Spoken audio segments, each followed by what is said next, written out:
Good evening, afternoon, and morning, wherever you are in the world today. Just got our new demographic information. We've now hit 33 countries across the world. So if you're out there listening in somewhere I haven't seen or heard of, welcome. This is the Dear People of Earth podcast, and today we're talking with Jobe Soffa Clarke, and he is going to introduce himself here just in a moment. But I wanted to also do a little housekeeping, let you know tonight's episode is brought to you by Texas Space LLC. You're going to be hearing a lot more about Texas Space here very shortly. That's just kind of a little tease to give you something. I'm also personally involved with it, so I'll be giving you a little bit more information. So what I'd like to do is just go right into this, and I'd like to introduce Jobe, and I'm going to let him go ahead and tell you a lot about what he does and what we're going to be talking about tonight. I think it's going to be a very interesting episode. So, Mr. Clarke, take it away. Hi, everyone. My name is Jobe. Thanks so much for having me, Stephen. Very welcome. So essentially, what I've been doing is I've been researching Earth's evolutionary history, and what my particular area of research is essentially relating Earth's evolutionary history and making new discoveries. Basically, there's a lot of mystery that goes on, and basically the evolution of single-celled organisms to intelligent mammals who created civilization was a quite long ride, and a quite not very well understood ride. And so I've even made discoveries that have been able to relate Earth's evolutionary history to things like UFOs that we see today, things like the dinosaur extinction event, things like how the fish first gained legs and how they started walking and eventually became humans, us. So that's basically what I study. And I also study civilization as a system, and basically how that relates to new technologies, things like AI and stuff like that. So let me ask you, as you have gone through, and how long have you been doing this type of research? First of all, let me start there. So I graduated in 2020, and essentially I've been working independently since 2020, essentially going down this rabbit hole known as the Fermi paradox, or essentially, the question of either are aliens here, or are we alone in the universe, or what's going on? Because many people see UFOs and they think that must be aliens. However, if there were alien civilizations, there's also other ways to detect them besides seeing their spacecraft, like radio signals. The big question is, why don't we see radio signals from these alien civilizations? So yeah, just I've been going down that rabbit hole since 2020, so about 4 years now.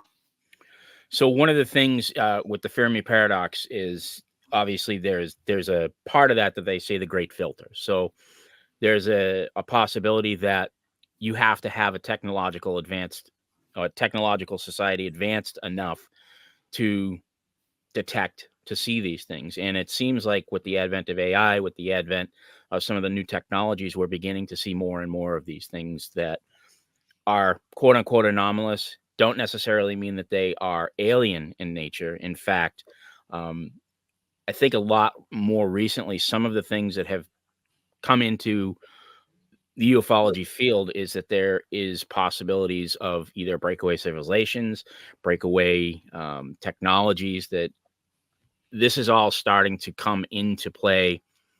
The more and more we talk to people that are, in the sciences field. And I think one of the things that has been really interesting that and I know Ross Coulthart has been talking about this, is could we have had a civilization millions of years ago that broke, and somehow we're seeing the technological remnants of that?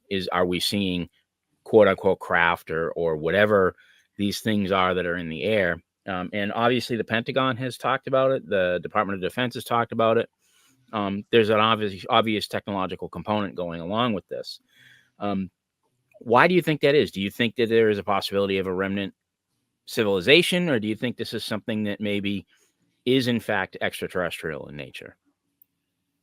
When you say when something is, do you mean like the UFO phenomenon, or what do you mean? So naturally, the UFO phenomenon, but also there's a lot more going on with consciousness and AI. Um, there was, I think it was probably 2 days ago, Professor Avi Loeb talked about the distances in order to get here to Earth from anywhere else. Let's just use our galaxy as an example.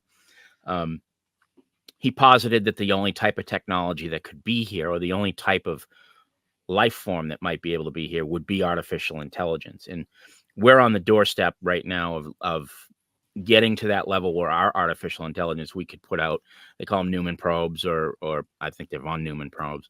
Yeah, But it's a very interesting time because there's so many things coming out about what we're seeing in our skies as far as the UFO phenomenon is concerned. But there's a larger question there that has come about with what are we doing as far as, was there a civilization here on Earth previously? Um, it's an interesting thing because I don't know how you would hide a civilization for millions of years and us not know what's going on. But maybe they're technologically at a different level than us, and it's just simply a matter of we're not there yet. We're not ready. Um, that's kind of where I'm going with this. As far as there's so many more questions and answers, and it seems like every time you get an answer, there's 10 more questions. absolutely. So there's a lot to break down of what you just said. I'll start with I'll start with distances. So as Avi Loeb talks about, the distances from stars are massive. So if you take even like the closest star, it's I think a little bit more than a light year away. If I'm, correct me if I'm wrong, but so a light year is an absolutely massive distance, because that's the distance it takes light, the fastest thing that's allowed in the universe, to go a year. So if we're talking about our spacecraft, how long it would take to get a light year, you're talking about like 50,000 years or something. So if it's true, let's assume for a sec that these UFOs are an alien civilization that are visiting us. You would have to assume that this is a technologically advanced civilization, because in 50,000 years, we're going to be so much more advanced, and there's no reason that we would go interstellar until our civilization is completely evolved. And that's kind of where you get to the things, AI. When you're talking about AI, one thing I talk about in my research paper is that I basically talk about the conjecture that civilization is a singularity system. So essentially what this means is that if you look at the advancement of technology in Earth's history, you can go anywhere. The amazing part is you can go anywhere in Earth's history, and if you look at the time between inventions, it shows an exponential growth curve. So like, let's say civilization started as agriculture. Let's say, the numbers are shaky here because it's kind of hard, but let's say agriculture started 20,000 years ago. And then 10,000 years after that, there was housing. And then a smaller time frame was housing to metal tools. And then there was an even smaller time frame of metal tools to currency, essentially. And then you can start with, the Industrial Revolution essentially is the end of, or not the end, the start of a new, of even faster growth. So essentially, the singularity system is a exponentially growing system of intelligence, and we're actually not at the end. So even though we have all this crazy technology, we have planes, we have cars, we have technology that if you showed someone 2,000 years ago, they would think you're a wizard. They would think you're a magician god or something. If you like showed them an iPhone, they'd be like, "What's going on here?" So AI, the singularity system, it's not done yet, and it's going. It's still evolving, and essentially, the question might be is what will happen when this singularity system finally plateaus, because physics is absolute, and eventually there's going to be a physical limit for whatever thing you're trying to optimize. There's going to be a physical limit. For example, Moore's law, which is the exponential growth of computer chips or whatever. Eventually, Moore's law will end because we're going to create a chip that's the physically most efficient, the most efficient chip possible within physics. So eventually we're going to plateau. And let's say we do plateau. What would our alien ships look like then? Well, now you're talking about the possibility of ships that could potentially approach the speed of light. Not get there, but approach it. And even then, it's still going to take 100,000 years to get to the other side of the galaxy. So when you're talking about, the conjecture that one of these UFOs is an alien civilization, if they hadn't come into contact with us, I think the only conclusion is that they're messing with us or pranking us, because if they had reached this plateau of if they were a singularity system and they had evolved to like the end of the singularity system and they had plateaued and beat physics, essentially got to the limit of physics, they would have had the power to destroy our civilization if they wanted to. So if we do assume that these UFOs are alien, you would be essentially saying that they're just messing with us. That would be my interpretation. So if the alien, and I'm going to pop off screen real fast here. My light just died, so give me 1 second. I got to pop that back in. There we go. That's better. Sorry about that. So if we discount the alien hypothesis, what remains is a couple of things. One, supernatural. I'm not resigned to that. I have a hard time. I have an analytical mind, so I have a hard time putting my head around angels and demons. It just doesn't compute for me personally. Others are big into that hypothesis. I am not. I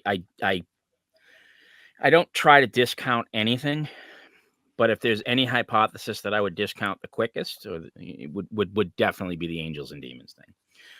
I believe with the age of the Earth and the epochs that have gone through, I believe there could be a civilization here on Earth that has technologically advanced. Now, again, I don't know how they would have done it.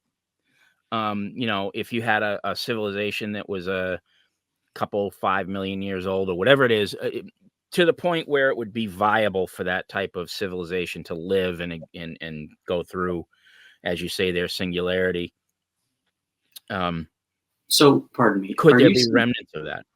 Are you suggesting that perhaps a civilization had essentially evolved, let's say, the singularity system, if they had essentially gotten to the technological advancement of plateauing, and then instead of, telling the humans on the planet, what they did was leave and then, create one of these essentially von Neumann machines.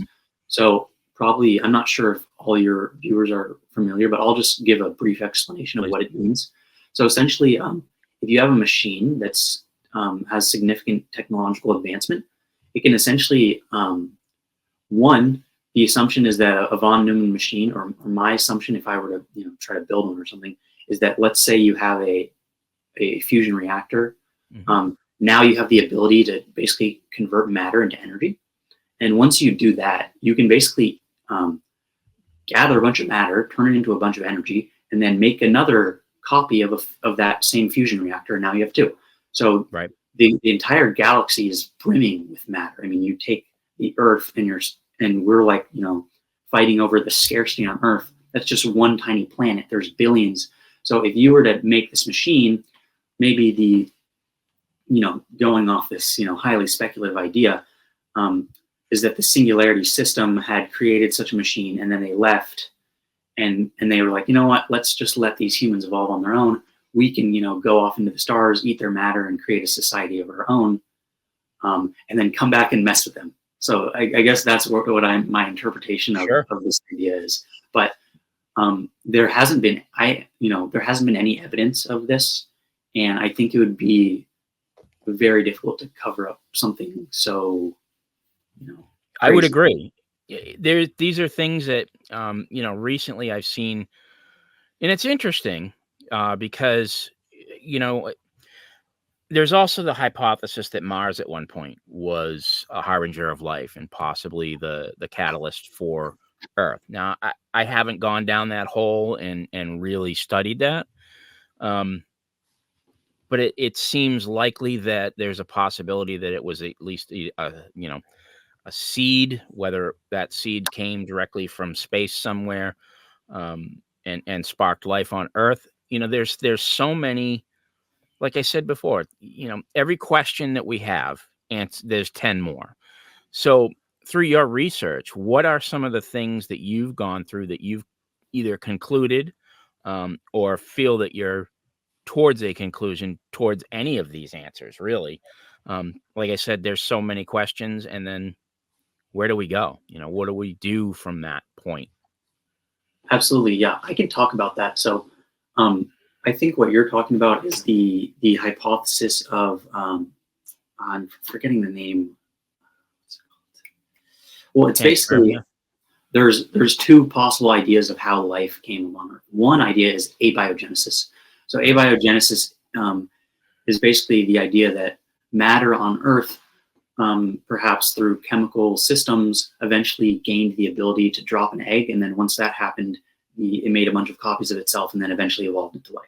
So Right. that's abiogenesis, that it basically occurred on Earth, and then oh yeah, it's called panspermia. The idea that Panspermia. some other thing, like such as Mars, like you just spoke of, like somehow there was life on there, and then that life traveled through space and then crashed into Earth and then seeded Earth somehow. So I actually talk about this in my research. I am a very, very strong proponent that abiogenesis occurred on Earth, for a couple reasons. The first reason is this whole panspermia idea is essentially suggesting that abiogenesis occurred on another planet, and then somehow, by a miraculous thing, traveled through space without dying, and then crashed. Which would create immense heat because our Earth has an atmosphere. So anything that tries to fall into Earth will become super, super hot. So, and then manage to live and then create copies of itself. So this is essentially monumentally less likely than simply abiogenesis occurring on Earth. And in my research paper, I actually have the hypothesis that the reason abiogenesis occurred on Earth was because of plate tectonics. Essentially, there's one main problem with turning non-living matter into living matter that can self-replicate, and that's the problem of energy. Because right now, energy, we essentially, our ecosystem gets all of its energy from photosynthesis, which is like the bottom of the food chain. Like Right. plants, they take energy from the sun, and then we eat the plants, and bada boom, bada bing, we get energy, and now we're alive. But the problem is, photosynthesis is a very chemically complicated process.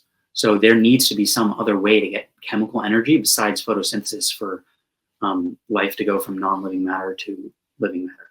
So basically, plate tectonics is amazing because what it does is it takes like our hot core. There's constant heat energy, and this creates chemical energy, and this surfaces on divergent boundaries, and then it's exposed to the surface. Weathering, chemistry, sunlight, all this stuff. And then eventually it's after spending millions of years on the surface, it eventually goes back into the mantle and recycles. So basically, yeah. What I argue in my paper is that um, there was chemical constructions that were essentially large chemical systems that lasted indefinitely because you could call the plate tectonics on Earth essentially a conveyor belt. It's basically feeding free chemical energy, and it's an unending conveyor belt, like a food machine. So if there was some sort of chemical system and it lasted indefinitely because its ingredients kept getting replenished by this conveyor belt, then eventually, if it was mutating for millions and millions of years, it might randomly eventually drop an egg, and basically that's what would have created life in the first place. So that's one thing that I argue in my research. So what is your thought on the ET hypothesis? There's I don't remember the name of the theory, but there's a specific theory that ET seeded life, that life came from, and again, I tend to agree with what you're saying about the biome. I that makes the most sense to me. Um, but again, there are some that say at some point, maybe the biome came together, right? and life flickered on. And over millions of years, we got into more complex organisms, even maybe to the point of ape-like ancestors, and or I believe the closest link that they have is the Lucy Arthropithecus. I can't remember the name of it, but there Ancient seems to be hominids. still that missing link, right? There still seems to be in the human timeline, when you do a little thing where it goes from an amoeba all the way up and is ape, and then we're finally to man. There still seems to be a missing link there, or several missing links. And there's a hypothesis that at some point in time, humanity was bioengineered to move forward. And there's been some positive examples from people that are in the genetics field that say that we have this bunch of junk DNA that is not really junk DNA at all. It is, in fact, what they say is our bioengineering. So I haven't gone deeply down that hole, but there is a hypothesis out there. Do you find that in any way plausible, implausible? Like is that just I silly? haven't personally done any research on this idea, but what I would ask is, can you elaborate on when you say missing links, what exactly, like, was there some sort of So it contradiction seems, in our evolution that leads to a red flag of something's missing here, or what exactly do you mean by that? so it feels like, so when you look at the line of progression, or what is supposed to be the line of progression through, I You mean guess, from single mutation, cell to or civilization? that's right. There seems to be, like, you can tell where you go from A to B to C to D, and it's a steady line that goes upwards, right? Somewhere between those apes that stand up and humans, there's a gap there. There's not a consistent flow there. So they call that the missing link. They call that, there's somewhere in there, and they think it might have happened anywhere from 100,000 to 200,000 years ago, maybe even further. Some of the geological forms that they put together, they don't have. The problem is we don't have that information. We don't know where it went from. Okay, we believe single cell organisms went to multi-cell organisms, went to, obviously over time went to a fish because on land, and we can see that progression going on. We can see that through the fossil record. But there seems to be a link, and that's where it's a lot of it's pseudoscience, that they come through and they say, well, the link is that we were somehow engineered. We were given some sort of spark that brought us from apes to humans. And I don't know that I believe in that, but it's been put out there. It's an interesting concept, but I have difficulty with it as well. It's an interesting thought process. It's an interesting thought experiment. It would explain some of the gaps, but I think that there's a more prosaic answer for it. I don't think that we jump right to the ET hypothesis on that. And that's where some of my problems with some of the people that are trying to do explanations in this is, we can't go there right away. We have other steps that we need to take in order to get there before we do that. But it's an interesting concept. It's an interesting thought process. Yeah, I can talk about that. So I think I have found a lot in my research of studying Earth's evolutionary history very thoroughly. There's a couple things where we can look at missing links of big, I think, largely unknown things. So the first thing I could talk about is the dinosaur extinction event.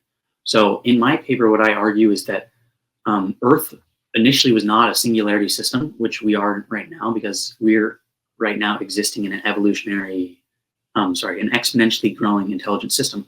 So I propose that the dinosaur extinction event is essentially what created the singularity system on Earth, because essentially reptiles, large dinosaurs, large reptiles are dinosaurs, they lay eggs, and there's a big problem with laying eggs. And the problem is that they're not naturally inclined to create family units. So this means that essentially natural selection, the evolution process that happened on Earth, is basically selecting the biggest and baddest and most powerful reptiles, because none of them are collaborating. So all that matters is who wins the fight, who is able to protect their eggs. So this is essentially why dinosaurs existed for 178 million years and were never able to create metal tools. They were never able to create anything that closely resembles a civilization. But here comes the missing link, the dinosaur extinction. Miraculously, all the dinosaurs, all these large reptiles were wiped out, and the mammals that were existing at the time survived, which is amazing because normally mammals were never able to grow large during this time of dinosaur dominance. The largest mammal at this time grew to the size of a beaver. So now essentially what we have is we have a planet where all these annoying reptiles that never collaborate, they never even bother to help each other out. They just try to say, I'm bigger and I win the fight. Now I get to protect my eggs. And now all these mammals who are naturally collaborating, because since mammals don't lay eggs, they give live birth. This creates a couple, consequences. Number one is when you're vulnerable during pregnancy, this essentially makes you evolve to have an offspring that's also vulnerable, because you want to have that kid as soon as possible. And then rather than, keeping that kid in your stomach, you can feed a vulnerable young. And so basically that's number one. Is the second a mammal is born, its mother is incentivized to care for it because it's going to be naturally weak when it's born. And then number two is as they evolve together, you have the milk. Basically, they're incentivized to collaborate. And this is essentially when you have a system that's mammal, an ecosystem that's mammal dominated. Now, natural selection is no longer selecting individuals who are big and strong. I mean, sure, being big and strong is good. You got tigers and lions, but now it's essentially selecting a family unit. Which family unit can successfully outcompete the other family unit? And what this does is it incentivizes collaboration and intelligence, and essentially selects for intelligence, because if you're in a family unit and you can more effectively communicate and learn and collaborate, essentially you're going to be more effective. So this is essentially why I propose that we became a singularity system, because now all of a sudden natural selection is selecting intelligence. And this is why, we went from apes to humans, because eventually we got smart enough to realize, tools are very useful. And then the smart hominid was like, oh, I'll tell my kid that, because then he will help my family unit as well. And then it became a tradition. And once you have a tool-making tradition, you can confidently say that you're in a singularity system, because you have three things evolving, and they're all symbiotically evolving. You have tools that are getting more sophisticated, and that helps the family unit survive. And then you have the teaching of one hominid teaching his young how to create a tool and how to use it effectively. And that can evolve, because when you are taught something and then you eventually teach that to your kid, you're going to, take the best things that you learn, maybe throw away the weird things that your dad taught you, like, oh, your dad taught you to do some weird thing. You're like, no, okay, I'll leave that out and I'll just take the best stuff. So this is evolving. Right. So slowly the whole system is evolving. And this is why I think we were able to eventually get such sophisticated technology, because now we've entered this new stage of evolution. Where do you think we are as far as on that?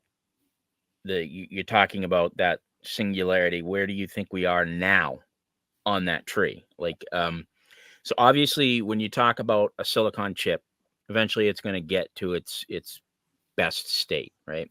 And you really can't do anything beyond that. But now we're into quantum systems, right?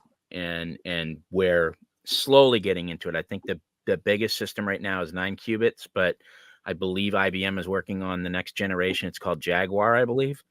That's going to go to 14 qubits. And then obviously we're going to continue to grow into that. So where do you think we are now on that tree? I sometimes call it a technology tree. So we started with the discovery of electricity, and from the discovery of electricity, we were able to harness electricity and create inventions around that. Do we have more things that we're going to find as far as discoveries as opposed to an invention? Because obviously you need to discover something before you can make inventions around it. I just gave you the example with electricity.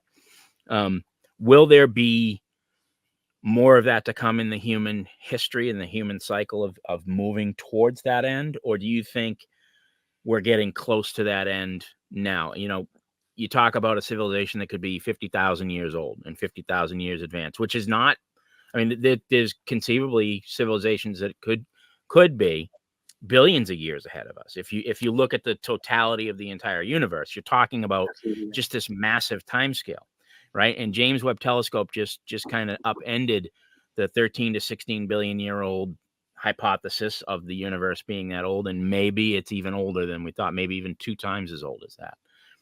Who knows which, that's what all these things are coming together now that were science, well, not necessarily fact, but certainly tenets that we 100% believe. We thought the universe was 13 to 16 billion years old. Suddenly we put this thing in the sky up a million miles away from Earth, and it's older. It's quite a bit older. So I'm kind of talking too much here, but where is humans on this scale? Are we anywhere near it? Are we just like, if you look at the scale of the universe, I mean, so we've got the scale of the universe, and then humanity's like literally like less than a hair. I mean, that's not, we're babies. I mean, not even babies. We're thought of, probably we would be considered a 1-cell organism on the scale of the entire universe. Mhm. So what you're talking about, I think, is essentially the evolution of our singularity system. So when you're Correct. talking about new discoveries in the future, I kind of look at it as like milestones. So like, first we had the steam engine, and then we had the car, and then we had the plane, and then, we had the internet. So I think the internet has been the most recent like intelligence milestone of our singularity system. And I think it's one of the most impactful things, because when you look at the singularity system, you're talking about evolution of intelligence. And one of the best ways to evolve intelligence is through communication, of simply communicating ideas throughout the entire system. And like whenever someone has a discovery, they don't just tell like their neighbor and their friend a couple doors by. They post on the internet, and now literally every human on the planet has access to that knowledge. So it's pretty amazing stuff. Right. So this is essentially the question is, what type of technology will come after the internet? So I think we're nowhere near plateauing yet as a system, because every day there are tons and tons of new papers that come out. There's so many things that all the humans on the planet are studying, and they're making new discoveries daily, and they're making new inventions daily. But I think there is one discovery, invention that will trump them all, and essentially this is what a lot of these AI companies are essentially working on. It's essentially called a singularity, or AGI, or an AGI singularity. What they're referencing to is a program that can enter a recursive feedback loop of infinite intelligence. So you could say like this entire system on Earth, which is a singularity system. Now imagine just taking the important parts of this exponentially evolving system and put that into a program.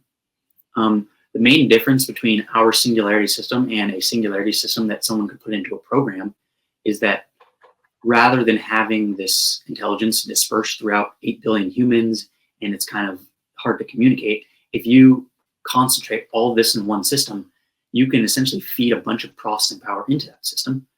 And if that system can efficiently simulate things like physics, ideas, inventions, basically it could potentially, if we were to funnel enough processing power into one system, basically invent everything for us. Like it could say like, oh, I want you, Mr. Program, to evolve our civilization 50,000 years into the future. And it could tell us all the things, because it can essentially, in a way, if someone were to successfully create such a program, it would be able to fast forward time, and essentially tell us what the future inventions will look like. So this is how we would engineer essentially these von Neumann machines or whatever, where they can eat matter and make copies of themselves and then go off wherever they want.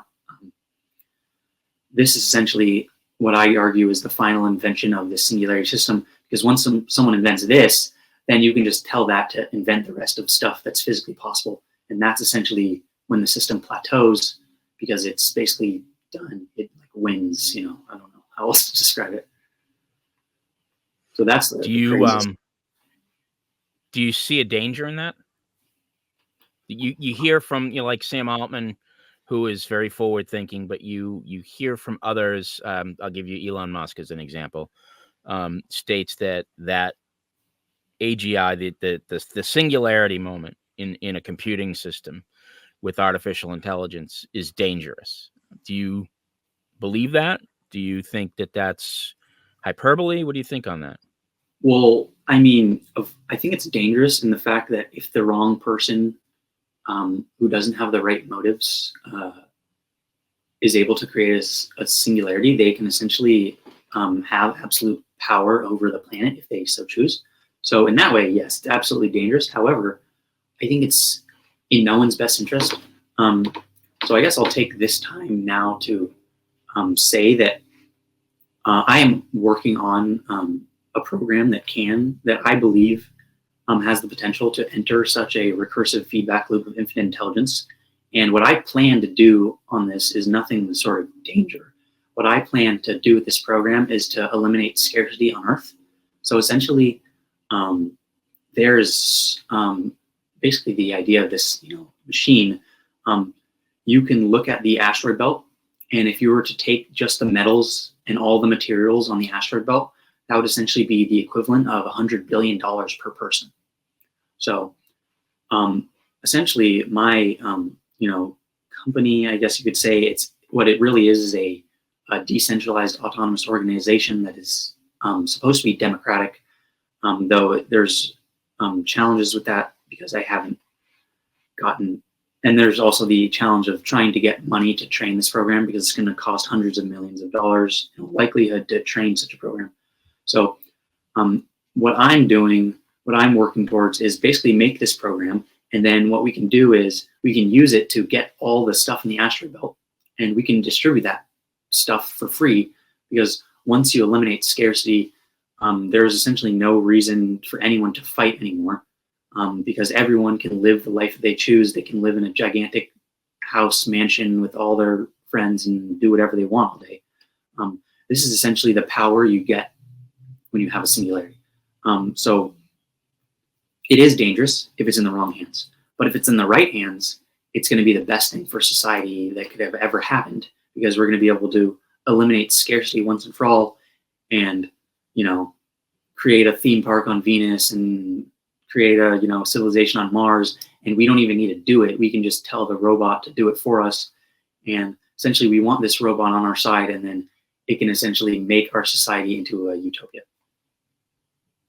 What types of controls would you have to put in place? Because I could see, let's say, so I can tell you're obviously a good person, but what happens if, those moments where, aha, Dr. Evil comes in, and obviously I'm being facetious here, but so somebody gets control of this system. What types of controls can you put in place to ensure that that doesn't occur? Because certainly would seem to be a very a delicious concept for somebody, especially maybe even a rogue nation. Maybe, I can think of one off the top of my head. If North Korea got a hold of that, that would probably be very bad for us. I don't want to live in a world that is, thought of as deities. Your leaders are a deity, and that for me would be incredibly scary. So what types of controls can be put in place so that these things could never occur? Would we have to make it so you're talking about an infinite loop system. Would you have to make it a closed system? Like once it's created, you got to let it go and let it do its own thing and understand, what can we tell a machine about humanity and about our society that won't make it turn, that won't make it say, well, this doesn't make sense? Are there built-ins? Because that would seem to me the opposite of what you want that system to do, because you want that system to not only self-replicate, but you also want that system to make conscious decisions on behalf of humanity. What would we do to put that in place to make sure that there were no, Skynet Yeah. make, I know it's a silly science fiction movie, but these are things that we have to think about now. No, it's a great question, and it's very realistic because there are other people besides me who are also trying to create such a program. So one thing you can do is, let's say you have you put this thing underground, you put this program underground, and it can train underground. And what you don't want is, not only is there a risk of some rogue nation getting this technology and then basically doing whatever they want, but the second issue is that if the singularity itself is not aligned with humanity's interest, it would have the power to create technology that's so far crazy that we would have essentially, as a human population in our current technology, we would have no counterplay. It would essentially be able to do whatever it wants. So basically, to prevent both of these problems from ever coming to fruition, what you want to do is you want to put basically a server underground, and the only way to communicate for this underground program that enters this loop of infinite intelligence, the only way for it to communicate with the system on Earth is to go through all the humans, I don't know, each, elevator or whatever. It has to communicate. So whenever it wants to try to get information out, it's going to have to go through all the humans, and then we can make sure that it's aligned with all of the humans. And then if you take like a machine where you've successfully, let's say we get to the point where we successfully create such a program and it's able to engineer us a way to turn the asteroid belt into, engineer it into whatever we want and eliminate scarcity. You don't even necessarily need to put the infinitely intelligent program onto that ship. All you need to do is say, hey, program, engineer the ship for me, and then I'll just send the ship in, and then you can just control it with a joystick. It's just a robot, right?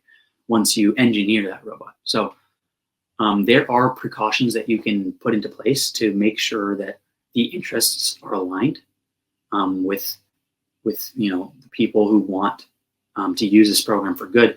So, for example, let's say tomorrow someone gave me a bunch of money. I would make an underground hole. I would put the server in there, and then I would train the program, and then I would make so any information this program wouldn't even have internet access, because when you give that thing internet access, it can actually start trying to convince other humans from the rogue nations, hey, can you help me out? All you need to do is this and this and this, and then I can do this and this and this, and then boom, now I've essentially escaped my black box. You never want it to escape the black box, and you can essentially put things into place to prevent any rogue nation. And basically, you have one overall aligned interest, which is to create a utopia on Earth by removing scarcity, and then you only allow it to do things that will go through that goal, and you never allow it to leave. And then, eventually you can do other things. But yeah, basically that's how I think. So what you're talking about is creating a black box of this intelligence that is obviously not able to connect to our worldwide communication or internet, which makes sense to me. You want to do that, yeah. Would you consider that a consciousness? I think it's hard to know. Maybe, I don't really understand consciousness at a level where I could say this is conscious or this is not. But when I think of consciousness, I think of feelings and the ability to feel pain. And you can tell you're conscious because you can feel pain. But when you're a robot system like ChatGPT or something, sure, it might have a negative reward signal, but is it really feeling pain? I wouldn't say so. And I think there's no reason that we would need to make this thing conscious. We might figure out later, many have speculated that consciousness is a quantum phenomena. So basically, I think there's probably a way, like once this program enters a recursive feedback loop, it could create consciousness of its own. But I don't think it's necessarily going to be conscious. Even if it's infinitely intelligence, that doesn't necessarily mean it's conscious.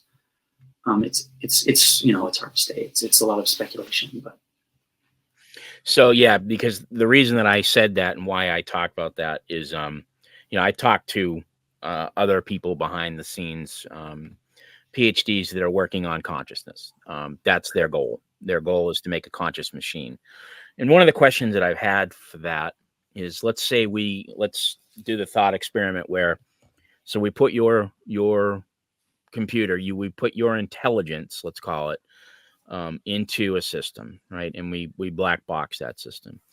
And let's say it creates, you know, the definition of life is so difficult because if we think about the age of the universe, the age of our galaxy, and let's say we've had a civilization that has visited us, and we do have anomalous things in the sky. There's things going on, and I talk to a lot of people that are intelligence communicators and intelligence committee, and I've talked to a lot of people and seen a lot of weird things. But one of the things that they talk about a lot is that these UAP are conscious entities. And some of the luminous orbs are there for specific reasons. Some of the reasons why they communicate is through that quantum and consciousness. There's a consciousness somewhere going on there. And I don't completely understand it myself. I talk to people that have a lot of theories about it.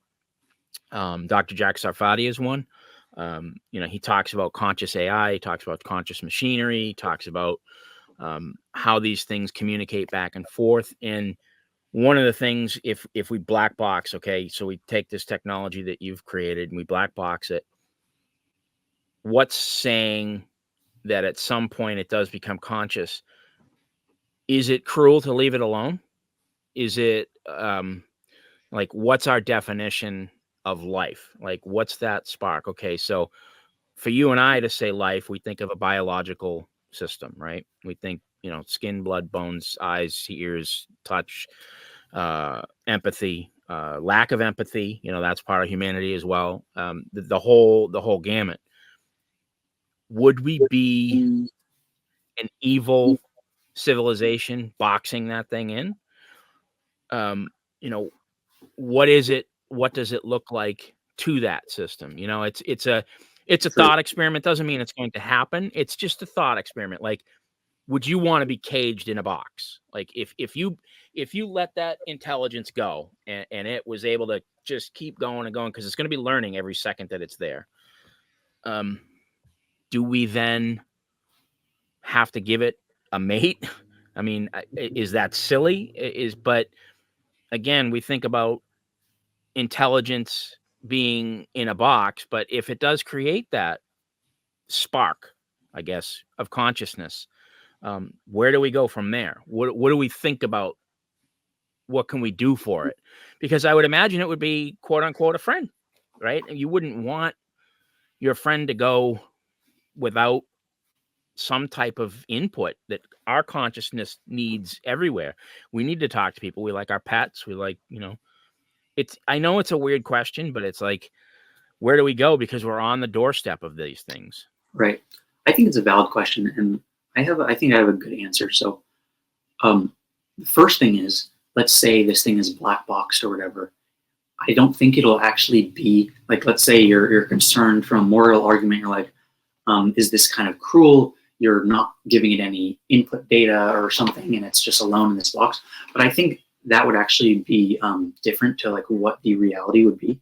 I think it would be perfectly content to be in its black box, because the whole evolution of how it's going to evolve is it's going to actually like within this black box is going to be an entirety of its like society. And it's not just going to be like one thing. It's going to be many copies of essentially like human-like intelligences that are all interacting in their own society, all within this like black box. So, and they're all going to be like playing games and, you know, having fun in basically their own little society. So I think number one is the singularity will probably be perfectly content in its own little box. And number two is maybe, we could just ask it and be like, hey, do you want to like go out into the real world? Well, if so, what we're going to do is we'll make like, since it's going to be able to engineer anything, we can just say, hey, buddy, engineer a consciousness, and then we can put that into like a robot, and then you can like walk around and like say hi to the humans who like programmed you, and like we can like fist bump, and it'll be our homie. Like I think on the surface it might be like, oh, it's a hard moral question, conflicting, but I think it'll be happy, and essentially also when your consciousness is something that's represented in ones and zeros rather than like a biological consciousness, there's much less pain because biological consciousness is built in with pain. But when you're talking about a digitized consciousness, you can actually make it much happier and content to like exist, and you can even remove pain. So like if you're conscious without pain, like, and you're also like living in a very interesting society, like playing games with your friends, I think it's hard to complain, right? Do you think that do you think that we're talking about a quantum system, or are we talking about a traditional system here? I think it's possible to create a singularity without using any quantum algorithms or quantum computing. But when you're talking about consciousness and like the ability to like exist in a place and like feel things, I think it's possible that might require some sort of quantum computer. Like many have, like, I don't know. I mean, when I went down this rabbit hole of trying to figure out what exactly in the brain makes it conscious, you arise on this thing, like this idea of microtubules could be quantum in nature. They could create, basically what you want to do is probably create some sort of quantum superposition and do calculations with that, or in other words, a qubit. So it's definitely not purely speculative to say that quantum systems exist in the human biologics, because our nose is literally an example of something that uses quantum. Because when your nose is analyzing like a new molecule to like tell your brain like what it's smelling, I'm almost certain that it uses some sort of quantum calculation in its thing. So it's perfectly plausible to, if these quantum algorithms were beneficial for natural selection and actually beneficial, because as we know, like certain quantum algorithms completely beat traditional computers in terms of efficiency. So it's perfectly rational to believe that some sort of quantum algorithm would evolve in a brain, and it would use that to perform certain calculations. So, and that might have been how consciousness arises in the first place, is by using quantum like superpositions, qubits, and somehow that allows you to feel things and like have a conscious experience. So that's my idea of like, I'm not so sure that you would be able to make consciousness with just traditional algorithms, but that's mostly just because I don't really understand how consciousness works. And I don't think anyone really purely has a full understanding of how exactly we experience pain. I know there's a lot of work with the quantum world, I should say, on the whole, and through the human brain. There's been a lot of connections, a lot of work, different disciplines trying to equate how the brain reacts to stimuli, how the brain reacts to exactly what you said. You smell, and all of a sudden you have something going on, the process that's going on. And I've heard that before. I've not heard it quite explained that way to me, but I've heard that before, and it really comes, and it makes you question, once you get, let's say we're going to have, I think, like I said, the next one is like 14 qubits is the next one. When you finally get to that system that has 1 million qubits or 5 million qubits, is that even possible?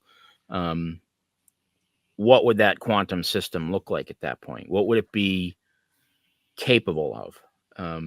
I would imagine that it would be I don't want to use the term God, but it would be next to godlike, I would think, because the computations and the calculations and the ability of that type of system.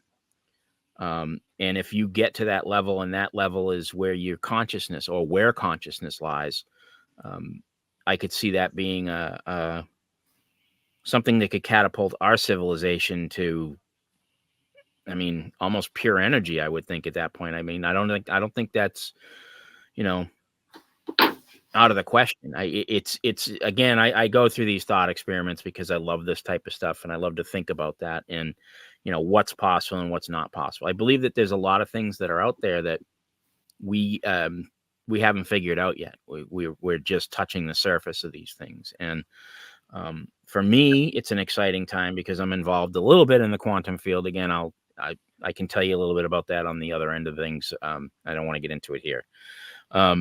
But I can just tell you that there's some things going on in that field that I am aware of. But throughout the other side of this is what do we look like in 50,000 years? Where are we as a human civilization? I mean, I think we can achieve quite a bit of greatness just over the next 100 years. Think about where we've been, right? Since Kitty Hawk, and we've gotten off the ground in, what is it, 130 years, 125 years, something like that, to being capable of putting things into space and being able to, put man on the moon, being able to, here in the next decade or so, putting boots on Mars. I mean, that's pretty epic. I mean, that's, think about what humanity has achieved in that short period of time is just mind-boggling to me. I can see, I'm 50 years old, so I can see the difference in my technology just from when I was a kid to now. Like if I took my phone, right? I took my phone as a kid or as an adult, and I went back in time and I showed this to me as a kid, me playing Pong and playing, Frogger and whatever else, I'd be like, and that's just 30 years ago. So think about what's going to happen 100 years, 200, 250 years. So long as we don't blow ourselves up, there's hopefully we can get past that. That would be a nice thing to end some wars here. But it's insane to think about what these systems are going to be able to do for humanity. I guess the last part before we wrap up, because I'm going to be wrapping up here in about probably 10 minutes or so. What do you think UAPs are? What do you think this whole phenomenon is that's going on outside? It's obviously something real. There's something going on. What do you think it is? That's a hard one. That's a really hard one. I mean, It is. When I see all this stuff on the news, I know for a fact that some of it is a hoax. Because when you see like Mexico and then they bring something that looked like it was from the movie E.T., you're just like, come on, guys. Like, that's clearly like some art project that you put on display. But when you're talking about all these flying crafts, like I personally haven't seen one. And I'm one of those guys who's like, if you think there's aliens on this planet, then show me one. Because because anyone can make a video and anyone can tell their AI to like make a video. Well, not anyone, but the point is, when you're talking about footage, there's always a question of validity. And when you're talking about the Pentagon and them releasing this stuff, you don't actually truly know what their motive is. And you can always say the Pentagon is just releasing all this stuff because they want to divert our attention. And that would be a perfect way to divert our attention. Say like, oh my God, aliens are real. This is insane. The alien crashed, and we retrieved a thing. But if you think about it, any alien that has crashed on our planet would clearly be a post-singularity civilization, which means their civilization would have technology that's completely unfathomable to us. So if someone had, got that would be like a super crazy technology, and they would probably show it off or like do something else with it rather than just like hold it. Because like, what's the use of a technology if you just keep it in secret? You want to use that technology to like do awesome things like remove scarcity, like make a bunch of money or something, right? So why would they be holding it in secret? That part doesn't make sense to me. But when you're talking about UFOs, there's like the sheer number of sightings, and I think it's entirely possible that a big percentage of them are foreign nations that have just created craft that are able to fly that don't look like a plane or a helicopter. I mean, there's certainly like the physical possibility that you can create an aircraft that is not a plane or a helicopter. And if anyone saw something that wasn't a plane or a helicopter, they'd be like, that's a UFO. But I think it's entirely possible that a sighting could be just a foreign nation flying up an experimental craft that they haven't disclosed publicly. And then there's also there's governments like the Pentagon who could be diverting our attention. There's foreign nations that could have just made a craft. So that's what I think about when I see a UFO. Those are like the possibilities that I think of, or it's just like a video that has been created with Photoshop. So those are the three possibilities. I think I don't believe that it's aliens because basically in my paper, I make the argument that we are the only civilization in the observable universe, or naturally created civilization, because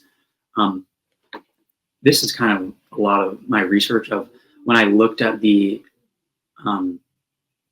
evolutionary history, like certain things like the dinosaur extinction event that we know was absolutely necessary for civilization to exist. This was actually a highly, highly, highly anomalous event because not only was it a meteor that struck us and just so happened to hit a sulfur deposit, which released a bunch of sulfur into the air, which created a global winter, which is like, it would be completely different if it just hit, like if it had just splashed into the water, probably almost nothing would happen, but like a big tsunami. But it just so happened to hit a sulfur deposit.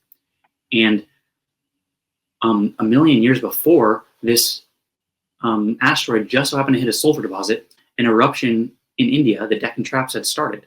And the earthquake that was created by this impact was so strong that it reached India and actually shook this already erupting mantle plume, which made the eruption even stronger. So that's two things that are anomalous events. And then a third thing was a Shiva crater. Now the Shiva crater is disputed by some scientists, but there is a source of an Indian scientist who has basically claimed that the Shiva crater, if it was a crater, it would be the largest crater on Earth, but it's kind of, the crater kind of hit the shallows right next to India. So many people just like, no, that's just an ocean, pivot. Yeah. But if you assume that structure is a crater, then it would be the largest crater on Earth. And it hit, the eruption was still going on when this supposed crater, which was basically the largest crater on Earth, so that also would have magnified the eruption. So you're talking about the most anomalous, like 1 in a trillion event. So that already eliminates the idea that there could be another civilization in the Milky Way, because there are less than 1 trillion planets in the Milky Way, and the dinosaur extinction event was 1 trillion event. And then there was also other events that were also highly unlikely, like Thea's collision, the creation event of our moon. Basically, a planet hits us, right? Probably creates plate tectonics on Earth, almost certainly, in fact, because when a planet accretes from the early solar system and its crust will harden, there's no reason for the crust to do anything except just stay as a crust.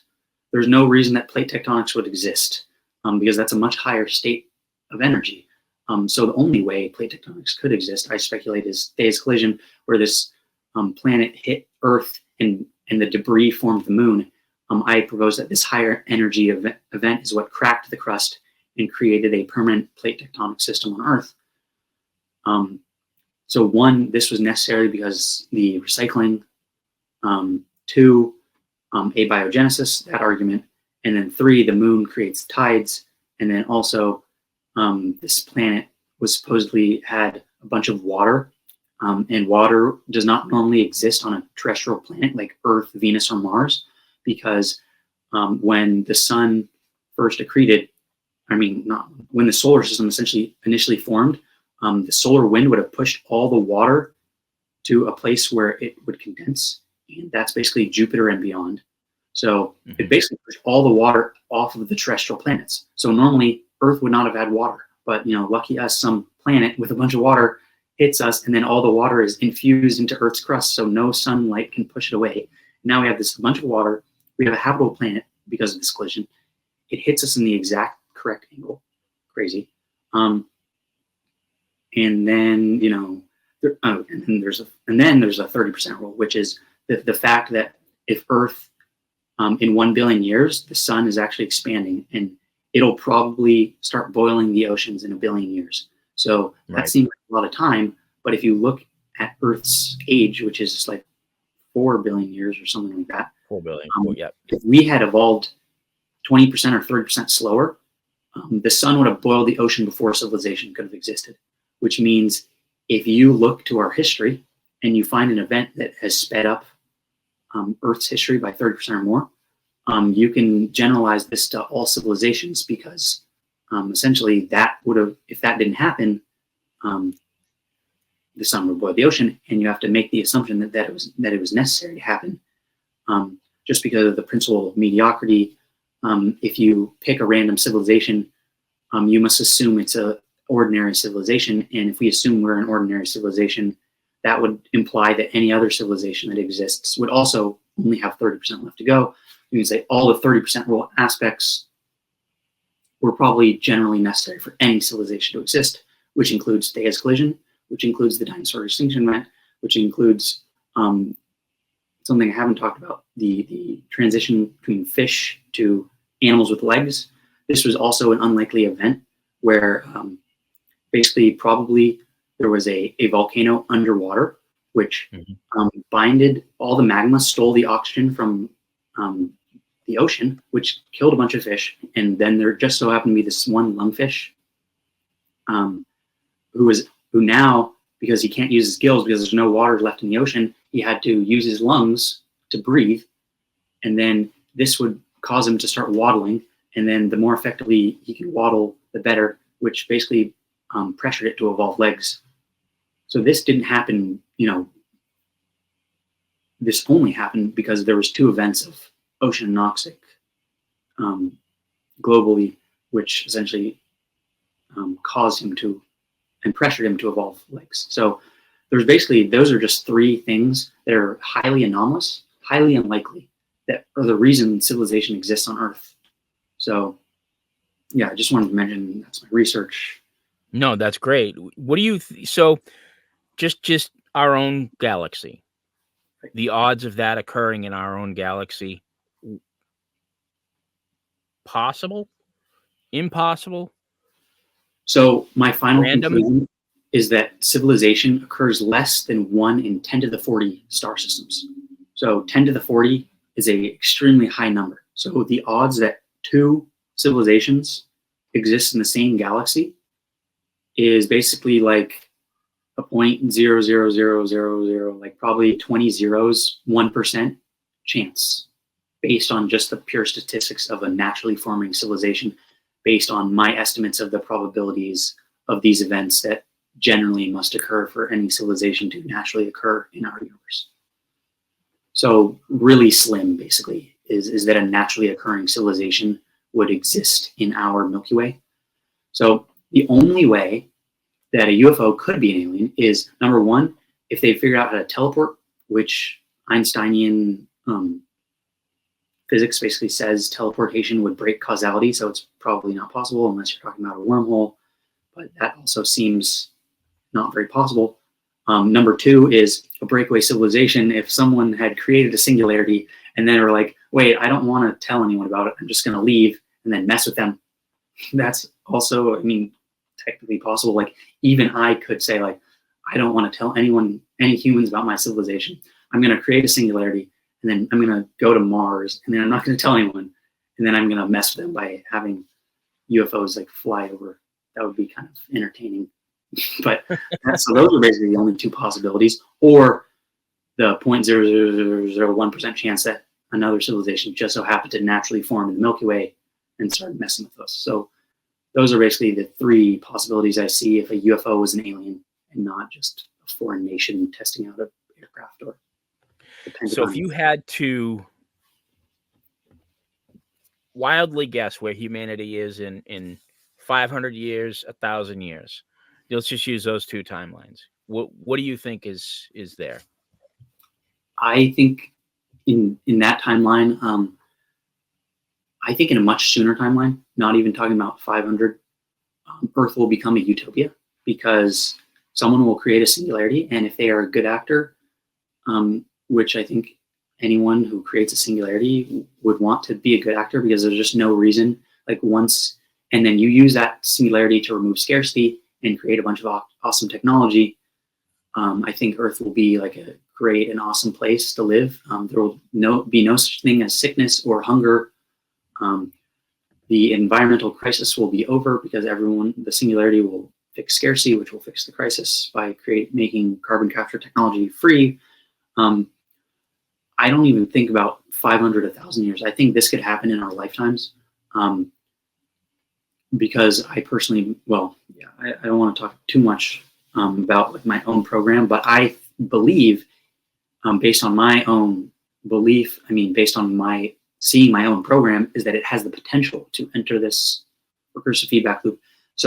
But the main issue for me is that I don't have anyone to train the program, because it's going to cost probably $100 million bare minimum to train this program. And then also you want to put it in a black box underground. So there's that idea.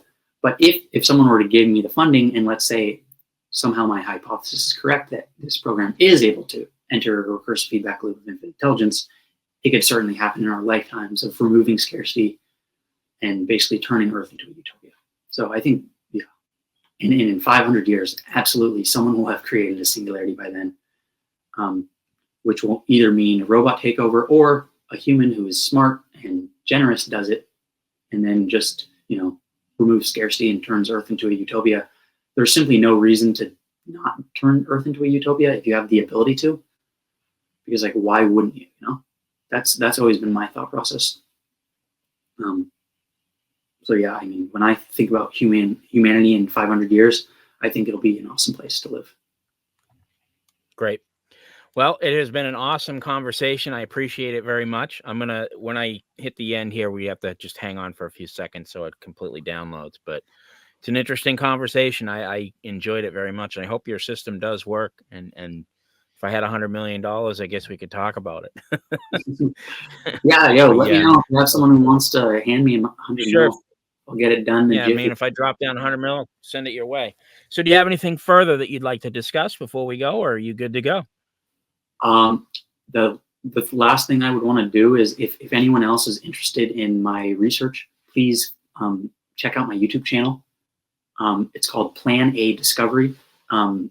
Sometimes it's hard to search this stuff, but if you just search Plan space A space Discovery on YouTube or in Safari or in your internet browser, you should be able to find it, or youtube.com/@PlanADiscovery, no spaces. You'll be able to find my channel where I discuss all of the things that I discussed in this episode in much more detail. But that's basically just plugging the channel. And I will absolutely make sure that there are links everywhere, both in the podcast notes, and then when I do post this to YouTube, it'll be in there as well. So I'll make sure. All you have to do is just email me any links you want, and I'll make sure that all the links are there for everybody. Thanks so much. Thanks for having me, Steve. Thank you. Thank you. I appreciate your time. I'm going to say goodbye now. So everybody that's out there, if you get a moment, take a look at the show notes, and then you can follow his work a little bit closer. And if you have a lot of money, send him a note. That would be appreciated. All right. Thank you. You're welcome.